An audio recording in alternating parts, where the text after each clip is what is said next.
last session, we defined sound and learned that sound is produced by the vibration of an object. In this session, we will study about the propagation of sound.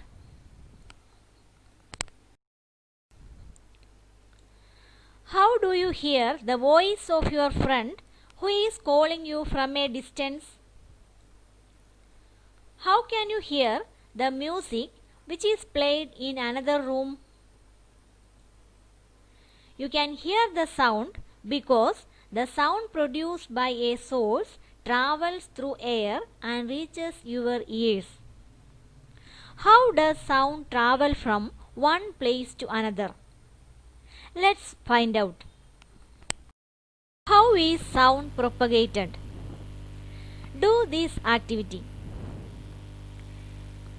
Take an electric bell and an airtight glass bell jar.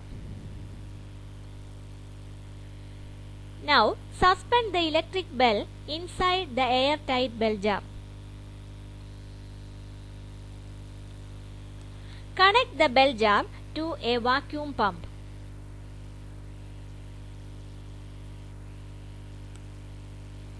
Suspend the electric bell inside the airtight bell jar and connect a vacuum pump to the bell jar.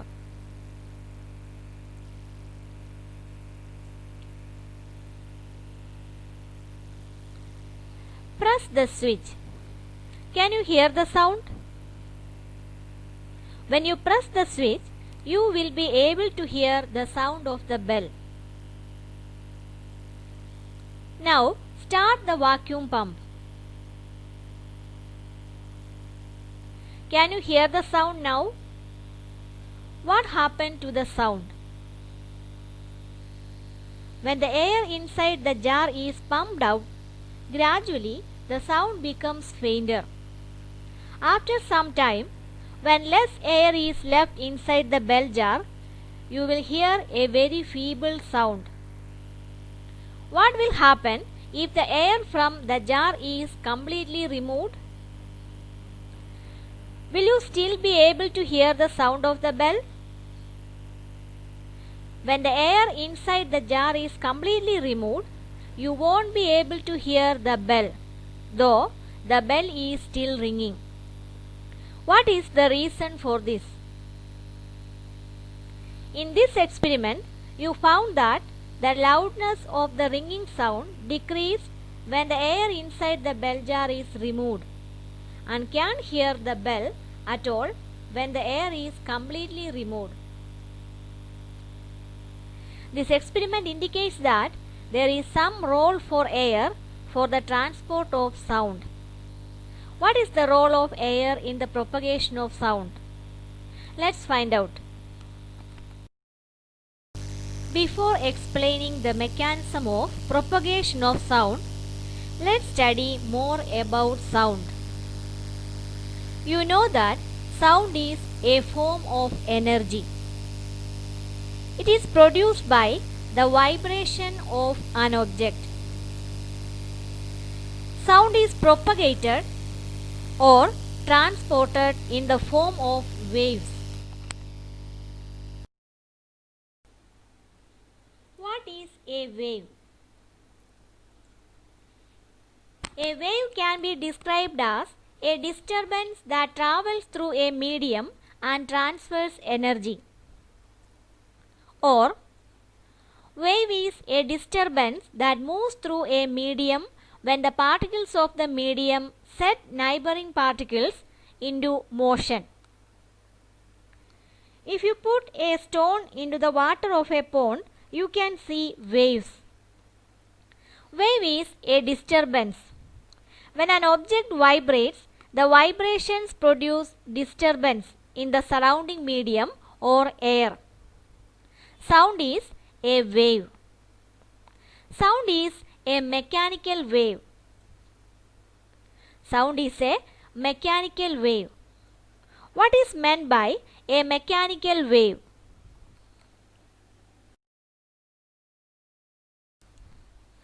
Waves are of two types, mechanical waves and electromagnetic waves. Sound is a mechanical wave,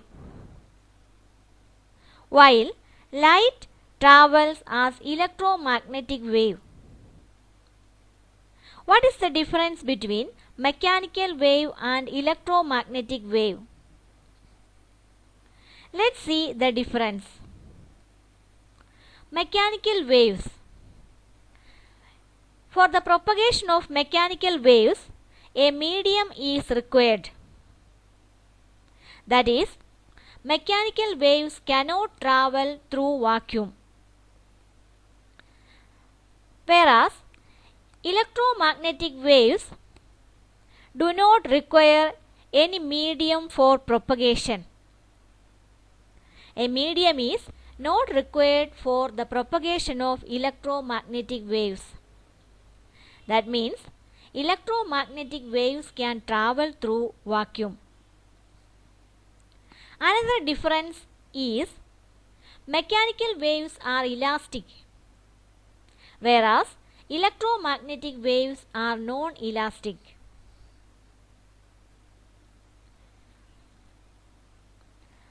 Mechanical waves are slow when compared to electromagnetic waves.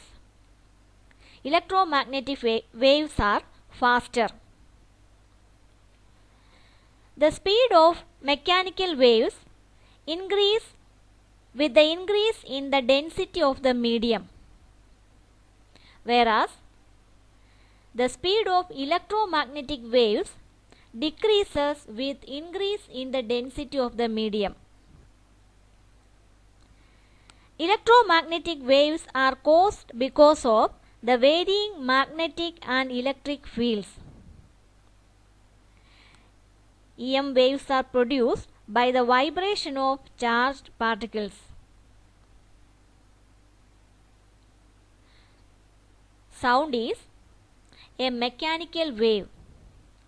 That means sound waves need a medium for their propagation. Also, they are elastic waves. So we found that sound waves are mechanical waves. That is, for their propagation, a medium is necessary. Now, you can say the role of air in the transport of sound. Air acts as a medium which helps in the propagation of sound. Sound waves are mechanical, at the same time they are longitudinal waves. Sound waves are longitudinal waves. What are longitudinal waves? On the basis of the direction of vibration and the direction of motion of wave, waves are of three types: transverse waves, longitudinal waves, and surface waves. What is the difference between these three? Transverse waves are waves in which the particles of the medium move in a direction perpendicular to the direction of the motion of the wave. The motion of wave and the vibration of the particle are perpendicular.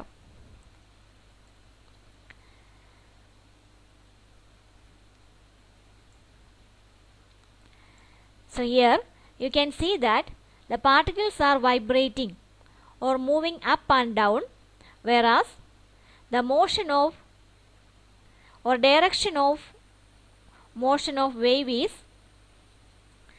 perpendicular to that.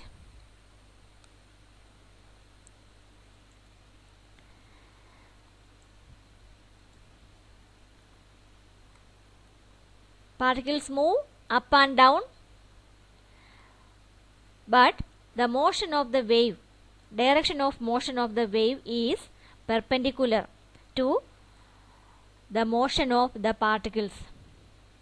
These types of waves are called transverse waves.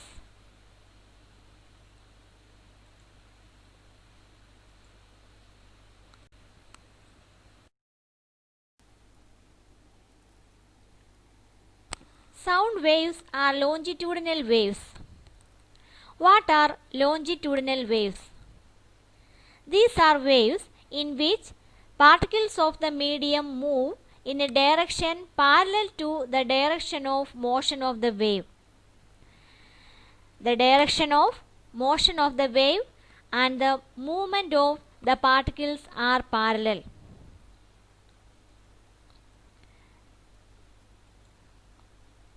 So you can see that this is the movement of particles and the movement of the wave.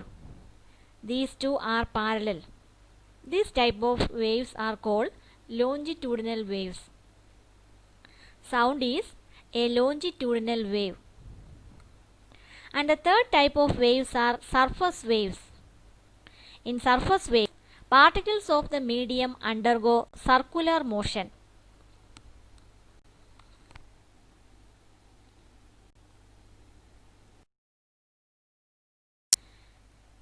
Now you know that sound is propagated in the form of waves. Sound waves are mechanical waves and are longitudinal. How do sound waves travel? You already learned that sound waves are mechanical. That means a medium is required for the travel of sound waves from one place to another. The matter or substance through which sound is transmitted is called a medium.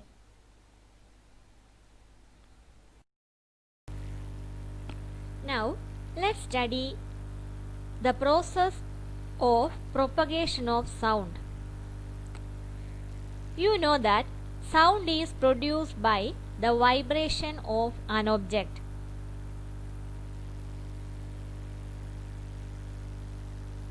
When an object vibrates, the particles of the medium around it starts vibrating.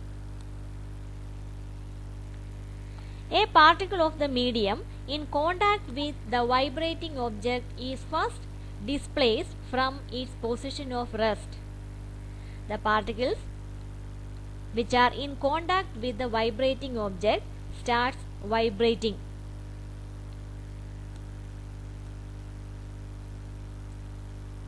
And this particle sets the adjacent particle in vibration and it comes back to its original position. The particles in contact with the vibrating object vibrates and they will transmit the vibration to the adjacent particles. These particles again transmit the vibration to the adjacent particles. And this process continues in the medium till the sound reaches our ears.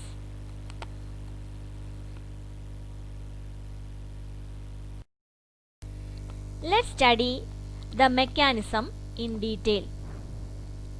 You know that air is a medium which consists of gas particles. Consider the different layers of air. The vibrations of the object, that is the source, disturbs the first layer of air, the air particles near to it.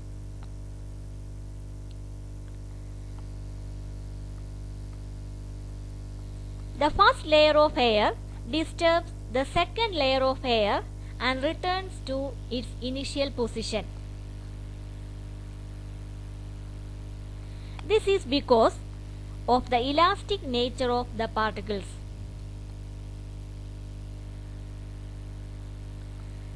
The second layer of air pushes the third layer of air and comes back to their initial position. This process repeats through the different layers of air. The third layer disturbs the fourth layer and comes back to their position. And this process continues. The region where the air layers are close creates a region of high pressure. During the process, in certain regions, the air pressure will be high. Or we can say that the vibrating object pushes and compresses the air in front of it, creating a region of high pressure. This region of high pressure is called a compression. This compression starts to move away from the vibrating object. When the layers of air move backwards, it creates a region of low pressure, which is called rarefaction.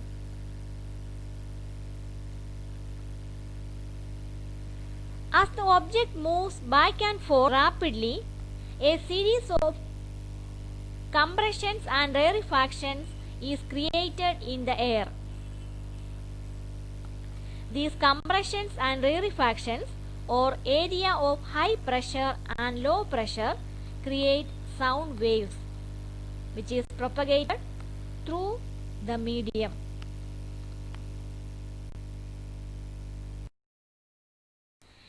It's important to remember that during the propagation of sound, the particles of the medium do not move forward, but the disturbance is carried forward. The particles are not moving forward during the propagation of sound. After vibration, they come back to their original position, but the disturbance is carried forward. Does sound travel in liquids? Do this activity. Take a bucket or bathtub. Fill it with clean water. Take a small bell in one hand. Shake this bell inside the water to produce sound. Make sure that the bell does not touch the body of the bucket or the tub. Now place your ear gently on the water surface. While doing so, you have to be careful. Water does not enter your ears. Can you hear the sound of the bell? You can hear the sound of the bell now. This shows that sound can travel through liquids also. Does sound travel through solids like metals, wood, etc.? Do this activity. Place your ear at one end of a long wooden or metallic table. Ask your friend to tap or scratch on the other end of the table. Can you hear the sound? You can hear the sound when your friend taps or scratches on the other end of the table. This shows that sound travels through solids like metals, wood, etc. So we found that sound travels through mediums like water, air, metal, wood, etc. That is, sound can travel through solids, liquids and gases. Speed of sound increases with the increase in the density of the medium. Sound waves travel the slowest through gases, faster through liquids and fastest through solids. We cannot hear the sound in space as it is vacuum in space. Sound waves always need a medium for their propagation. In space, there is no medium or it is vacuum. So we cannot hear sound in space. Now let's summarize the points that we learned in this session. Sound is a form of energy. It is produced by the vibration of an object. Sound is propagated in the form of waves. A wave is a disturbance that moves through a medium when the particles of the medium set neighboring particles into motion. Sound is a mechanical wave. Sound waves need a medium to travel. When an object vibrates, the particles of the medium around it starts vibrating and it will transmit the vibration to the adjacent particle. This process continues in the medium till the sound reaches our ears.